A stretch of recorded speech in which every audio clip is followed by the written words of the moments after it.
Have you ever wondered how people came to know that the sun was the center of the universe? The church taught that the earth was the most important body in the sky, so the sun and all the planets revolved around the earth. For thousands of years, astronomers have been studying our solar system and trying to understand it, and the same question keeps popping up.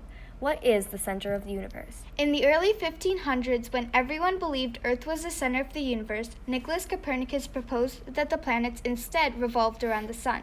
He was an astronomer, mathematician, translator, artist, and physicist.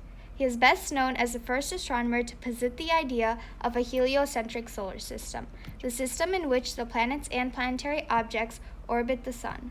Nicolaus wasn't always planning on being the astronomer. He traveled to Italy at age 18 to attend college, where he was supposed to study the laws of the Catholic Church and return home to be a canon. Instead, he spent most of his time studying mathematics and astronomy. While attending the University of Bologna, he lived and worked with astronomer Professor Domenico Maria di Novara, doing research and helping him make observations of the heavens instead of becoming a canon. In 1504, Copernicus began the research that supported his heliocentric theory. He had already returned to Poland, taking a position in the Colgate Church of the Holy Cross in Breslau, Sicily, now Wrocław, Poland. In 1512, Copernicus became a canon in the Ermlin chapter of Frauenburg, now Frauenburg, Poland. Nicolaus once said in his research, "The great majority of authors believe that the earth stands still in the center of the universe and consider it inconceivable and ridiculous to suppose the opposite. But if the matter is carefully weighed, it will be seen that the question is not yet settled. If one should admit that the earth revolved instead of the sun, and if this was carefully considered in regard to the apparent rising and setting of the sun, it would be discovered that this was the real situation." In his new position, he was able to devote more time to his study of astronomy. He had an observatory built in one of the towers in the town wall. Until just before his death, Copernicus conducted most of his astronomical observations and calculations there, usually working alone. His observations were made with the naked eye, as the invention of the telescope would not occur for decades after his death. In 1514, he distributed a handwritten, unpublished manuscript entitled The Little Commentary.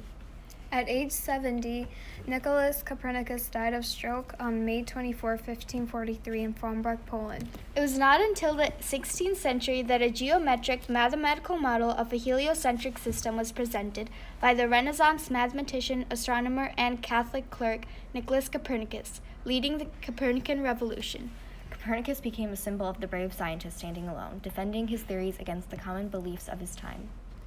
Nicolaus not only changed the scientific way of thinking, but also religiously, since the Catholic teachings were based on theory that the earth was in the center of the universe. His theory went against the theory of a Greek astronomer Ptolemy argued about. The theory about the earth was the stationary sphere in the center of the universe and that the other planets, including the sun, were orbited around the earth. This theory had been thought of up in 150 AD and had been used since then, so it was taken in widely, making Copernicus's theory a very large impact. Even though Copernicus's theory most went up against those two obstacles, many still had problems with this theory, because if the earth was orbiting and spinning, many thought that if one jumped up, then one would be left behind in that very spot, so the person would travel, which of course they knew did not happen. Although Copernicus' model changed the layout of the universe, it still had its faults. For one thing, Copernicus held on the classical idea that the planets traveled in perfect circles. He was later proved wrong by Johannes Kepler. While Copernicus' model physically placed the sun at the center of the solar system, it also figuratively removed the focus from Earth, making it just another planet. Many scientists started reading Copernicus's work, which was published in 6 volumes. His theories influenced Galileo Galilei, Isaac Newton, and many others. Copernicus will be remembered as the first astronomer to use mathematics and physics to prove that the Earth was not in the center of a universe, but a planet that joined with others to orbit around the sun.